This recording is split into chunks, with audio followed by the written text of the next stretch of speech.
Hello students, today we are reading chapter 6 of class 11, the Browning version. In the first part we have read that Taplow, who is a student of 16 years, is waiting for his teacher Mr. Crocker Harris. Another teacher, Mr. Frank, finds him waiting and starts a conversation with him. Taplow tells that he has come to school to do extra work for his teacher, and he also tells Mr. Frank that he is waiting for his result. According to Taplow, Mr. Crocker Harris is very strict and hardly human. Then he imitates his teacher's voice. Now let's move to the next part, and here we are, page 53. Frank, look, what time did Mr. Crocker Harris tell you to be here? So Frank asks what time Mr. Harris was to come there. Taplow, 6:30, sir. So here Taplow replies that he was to come at 6:30. Now Frank, well, he is 10 minutes late. Why don't you cut? You could still play golf before lockup. So here Frank says that Mr. Crocker Harris is already late by 10 minutes. So he suggests Taplow to stop waiting for his teacher and to go. He says that Taplow may be able to play golf before the ground is closed. Don't you cut? Cut means to end. That means he just wants to suggest him that he should discontinue his stay in school. Now Taplow, really shocked. Oh no, I couldn't cut. Cut the crock, Mr. Crocker Harris. I shouldn't think it's ever been done in the whole time he's been here. So Taplow is shocked to listen to the advice of Frank, and he says that he can't even think of avoiding Mr. Crocker Harris. He has never done it before. God knows what would happen if I did. He would probably follow me home or something. So anything may happen if he does this thing. Perhaps he will come to his house, and that's why we can say Taplow is really afraid of Mr. Harris, Mr. Crocker Harris. Frank, I must admit I envy him. The effect he seems to have on you boys in the form. In the form means in the class. You all seem scared to death of him. What does he do? Beat you all or something? Now Frank accepts this thing, admits this thing, that he is jealous of the impact Mr. Crocker Harris has on students of his class. He just says that you all seem scared to death. That means you all are perhaps highly scared of him. Does he beat you all students? So he inquires about this thing. Taplow, good Lord, no. He is not a sadist like one or two of the other. Now Taplow denies this thing, that Mr. Harris ever beats his students. That means he doesn't give trouble or pain to others. Sadist means one who likes to trouble others. Then Frank, I beg your pardon. That means Frank is very surprised to hear this thing. Then Taplow, a sadist, sir, is someone who gets pleasure out of giving pain. Then Frank, indeed, but I think you went on to say that some other masters. So he says that Taplow had talked that some other teachers trouble students. So you have to complete this. Why you are saying like this? Now Taplow, well, of course They are, sir. I won't mention names, but you know them as well as I do. Of course, I know most masters think we boys don't understand a thing. But, sir, you are different, you are young, well, comparatively. Anyway, and you are science. You must know what sadism is. So, we can say Taplow says that some other teachers are certainly sadists, but he doesn't want to name them. And he also tells Mr. Frank that he also know their names. Most teachers think that students don't understand anything, but Mr. Frank is different according to Taplow.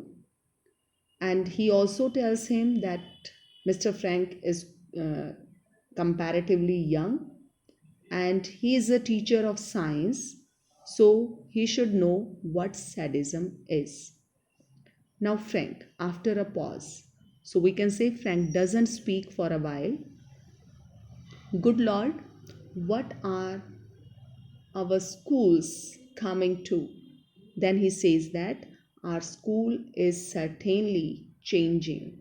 That means the views of the students are changing. The students are changing. Their views are changing. Now, Taplow. Anyway, the crop isn't a sadist. That's what I'm saying. He wouldn't be so frightening if he were. Now, Taplow again just confirms this thing that, in his opinion, according to him, Mr. Croc is not a sadist. If he were a sadist, he would not be so afraid of him. We would not be so afraid of him, because at least it would show he had some feelings. So according to him, if he were a sadist, then we will know that he has some feelings. Maybe these are negative feelings, but at least he has some feelings. But he hasn't, but he does not have any feelings. He is all shriveled up inside like a nut, and he seems to hate people to like him. It's funny that I don't know any other master who doesn't like being liked. So, according to Taplow, Mr. Harris, Mr. Crocker Harris doesn't like to be liked by others. He also wants that people should like him. Every other teacher wants being liked by people, but here Mr. Harris is an exception. Now, Frank, and I don't know any boy who doesn't use that for his own purposes. That means Frank says that it applied to each student also. What it means? That means every student also wants to be liked. Now Taplow agrees, well, it's natural, sir, but not with the croc. So he agrees with this thing, and he says that it is funny that he still likes. That means it is funny, but it's natural. But that is not with the croc, sorry. Frank, Mr. Crocker Harris. Then Taplow, yes, Mr. Crocker Harris. The funny thing is that, in spite of everything, I do rather like him. So Taplow says that it's funny that he still like Mr. Harris in spite of all these things. I can't help it. And sometimes I think he says it, and that seems to shrivel him up even more. So he thinks that Mr. Crocker Harris also knows about this thing, that I like him. This further reduces feelings of Mr. Harris and he becomes more dry. Frank, I'm sure you are exaggerating. Now we can see Frank just says that he is sure that Taplow is making it look larger. That means he is exaggerating this thing. Taplow, no, sir, I am not. That means he denies this thing, he denied it. Then he narrates one incident. In form, in the class, the other day he made one of his classical jokes.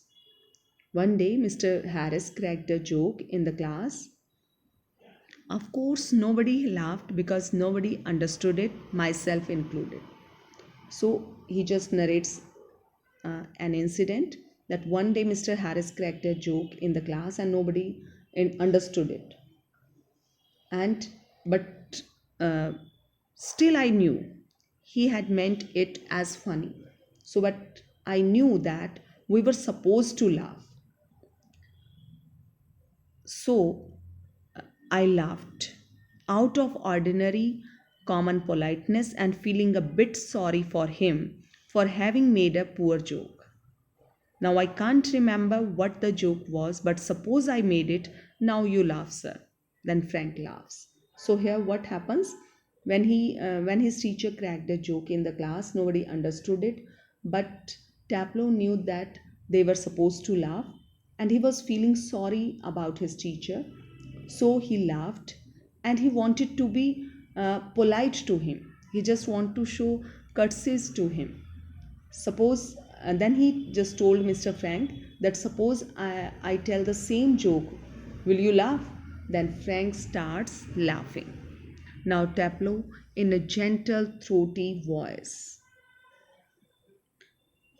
Taplow, you laughed at my little joke. I noticed. I must confess that I am pleased at the advance your Latin has made, since you so readily have understood what the rest of the form did not. So here Taplow tries to copy the style of his master, style of his teacher in a slow, or we can say gentle, polite, and heavy voice. And then he said, Taplow, you laughed at my joke. I am happy at the progress of your knowledge of Latin language. The class did not understand the joke, but you quickly understood the joke. So, you should now explain to the class. You would be good enough to explain it to them so that they too can share your pleasure. So, you should now explain to the class so that they can also become happy. Now, at the same moment, the door upright is pushed open and Millie Crocker Harris enters. So now there is entry of Mrs. Crocker Harris. She is a thin woman in her late 30s. So she is a lean woman, and she rather more smartly dressed than the general run of schoolmasters' wives. So we can say that she is smartly dressed, more smartly than the wives of other school teachers would generally be dressed. Then we come to know that she is wearing a cape and carries a shopping basket. She is wearing a poncho, or we can say short coat, and having a shopping basket. She closes the door and then stays by the screen watching Taplow and Frank. It is a few seconds before they notice her. So she closes the door and stands near the notice board. Screen means here notice board.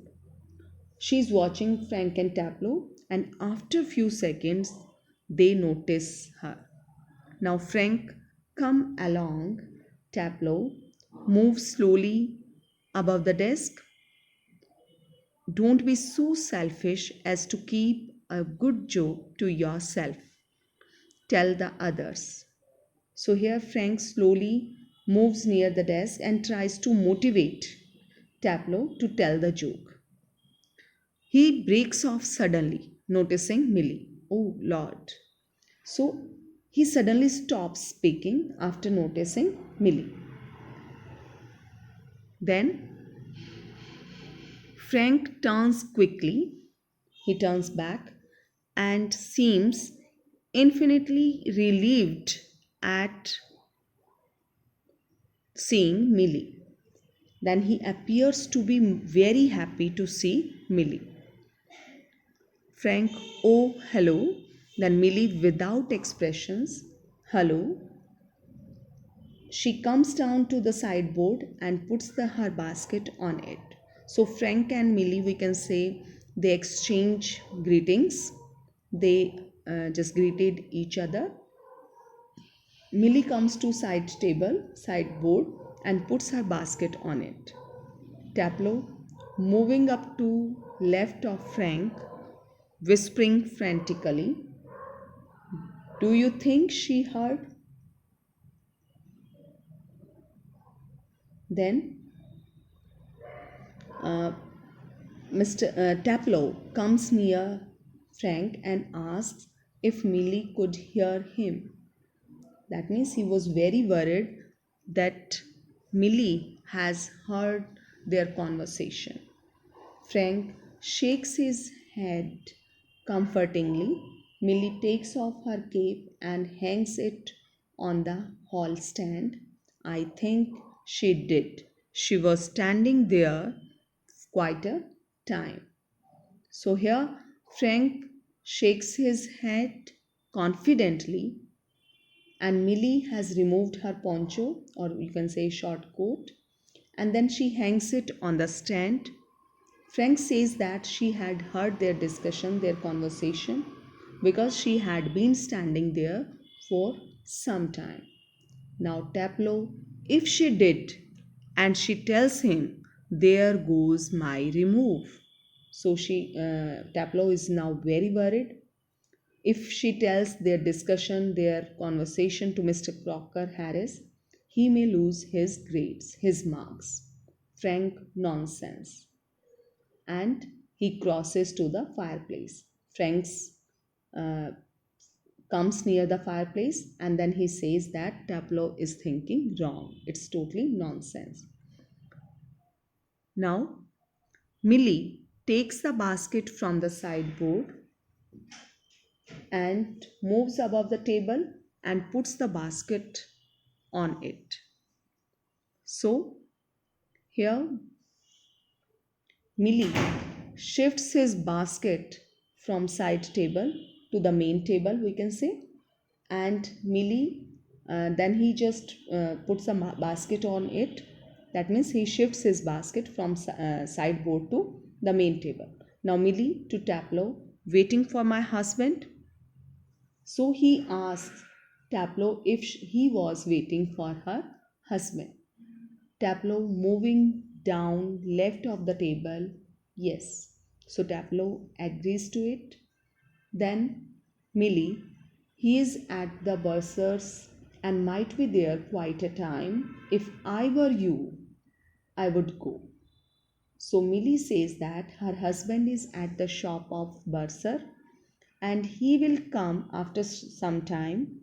If I were in your place, I would have gone home. But Taplow doubtfully, he said most particularly I was to come. But Taplow has a doubt that his teacher would come late. He says that Mr. Crocker had asked him to come. So he was very doubtful whether he should go or not. Because he knows this thing that his teacher is very much particular. If has he has said that he has said to come, that means he will come. Now Millie, well, why don't you run away for a quarter of an hour and come back? She unpacks some things from the basket. So Millie advises Taplow to go away from there for about 15 minutes. Quarter of an hour means 15 minutes, and then come back. She removes something from the basket. Taplow, supposing he gets here before me? But Taplow asks what will happen if Mr. Crocker Harris comes there before Taplow returns. Millie smiling. I shall take the blame. She takes a prescription out of the basket. Millie smiles and says that she will be held responsible for that. That means she will be responsible for this thing. She will be held responsible. Then she takes out a prescription from her basket. I tell you what, you can do a job for him. Take this prescription to the chemist and get it made up. So she requests Taplow to do a work for Mr. Crocker Harris. She asked him to go to a medical shop, chemist shop, and buy some medicines. Taplow, all right, Mrs. Crocker Harris, and then he crosses towards the door upright. So we can say Taplow agrees to it and goes out from the door of the right side. Right? I hope you are able to understand this chapter. If you are having any doubt, you can discuss it freely. Thank you. Have a good day.